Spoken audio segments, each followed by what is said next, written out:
inimical to the good and morals of the community.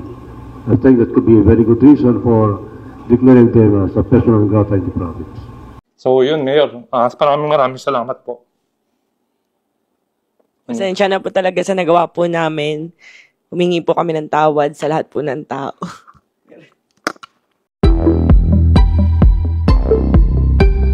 Rosmar, Rendon at buong Team Malakas, idineklarang persona non grata sa buong Palawan. Idineklara ng Sangguniang Panlalawigan ngayong Martes, June 18 na persona non grata sa buong probinsya ng Palawan, ang mga social media personality na sina Rendon Labador, Rosmar Tan, at ang iba pa sa mga miyembro ng kanilang grupong Team Malakas, matapos mag-viral ang video kung saan mapapanood na sinisigawan at dinuduro ng mga ito ang isa sa mga staff ng Coron Municipal Hall. Kasabay nito humingi na ng paumanhin ang Team Malakas na pinangungunahan ni Rendon Labador at Rosmar Tan, matapos ang insidente ng mainitang komprontasyon sa isang babaeng kawani sa munisipyo ng Coron, Palawan.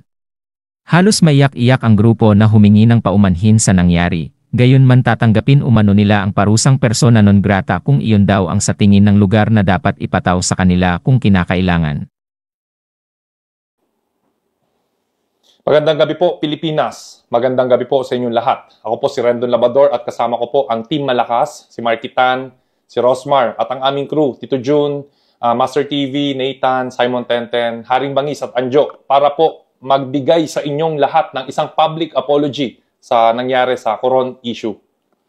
So ayun po, dito po kami lahat para po humingi ng dispensa sa nangyari. Alam po namin, mali po yung ginawa namin. Sumobra po kami sa action sa nagawa namin. And humingi po kami ng dispensa gawa ng nagpadaan kami sa emosyon. Tao lang din po kami, nagkakamali po kami. And ina-admit naman po namin yung pagkakamali namin. Ayun po, pasensya na po kay Ma'am Jo sa munisipyo at lalong-lalo na po kay Mayor. At syempre po sa bayan po ng Coron, Palawan. Sorry po talaga na parang pinost ko na never again Coron. Hindi ko po sinasadya na i-generalize po kayo. Nagpadala po ako sa bugso ng damdamin at yun po yung pinakamaling nagawa ko. And humihingi po ako ng tawad. Alam ko pong pagkakamali ko po yun. Sana po mapatawad niyo po ako.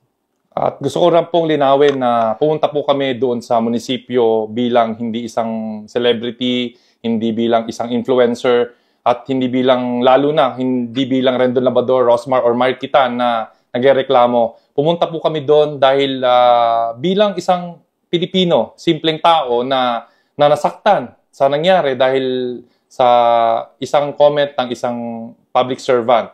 At kami po ay nagpapakababa sa inyong lahat na susubukan po namin na baguhin kung ano man po yung pagkakamali namin, kung sumobra man po kami. At tingin po namin na ito po ay magiging lesson sa amin as a team. At we will be better, babawi po kami.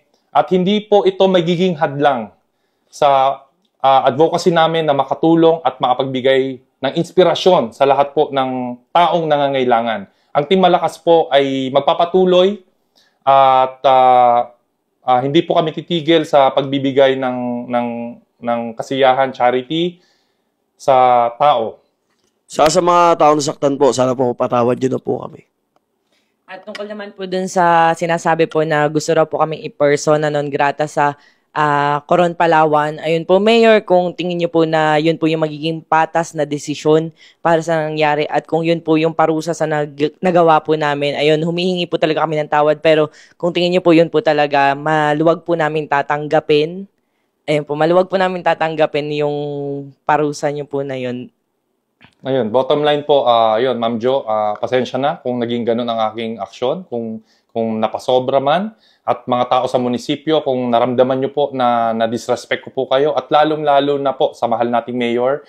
Mayor, wala po akong masamang intensyon para kayo po ay i-disrespect. Nirespeto ko po kayo bilang leader ng Coron. At saludo po kami sa lahat po ng inyong nagawa.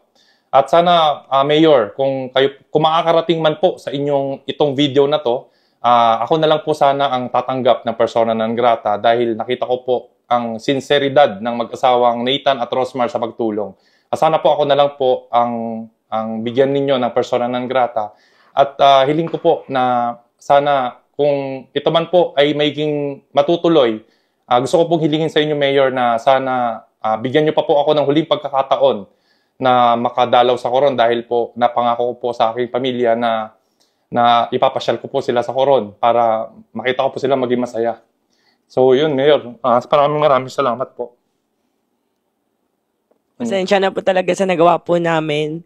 Humingi po kami ng tawad sa lahat po ng tao. Yun po, pasensya na po sa nagawa namin. Hayaan nyo po at babaunin po namin yon sa lahat po ng mapupuntahan namin. Lesson na po sa amin to at hindi na po mauulit. Babawi po kami. Maraming salamat po. Maraming salamat po. Any objection? Mr. Chairman, before we act, I would like to ask the proponent. It is proper for us to approve a persona non grata.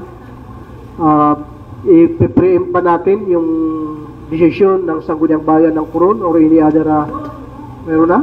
The resolution of the Sangguniang is very vital in as far as the resolution of this body. In other words, wala tayong legal basis kung wala silang resolution.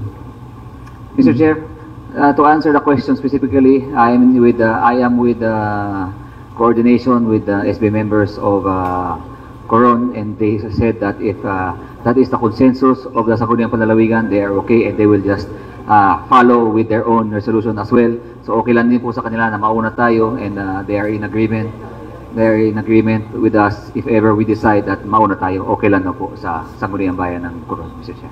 So, several leader of the board, the Honorable Winston Jarsaga.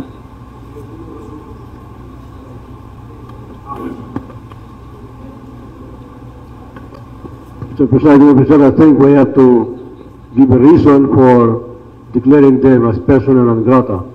So in the title, I would propose that by declaring them, the specific persons, for disorderly behavior in the province of Palawan and for conduct inimical to the good and morals of the community.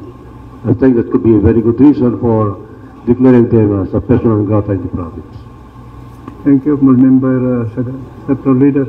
So with that, Mr. Chairman, I would like to reiterate the motion for the immediate approval of the persona non grata on the issue regarding Coron. I so move, Mr. Chairman. Any objection for the approval of the persona non grata? Is there an objection? There being an objection, motion is approved. Thank you, Mr. Chairman.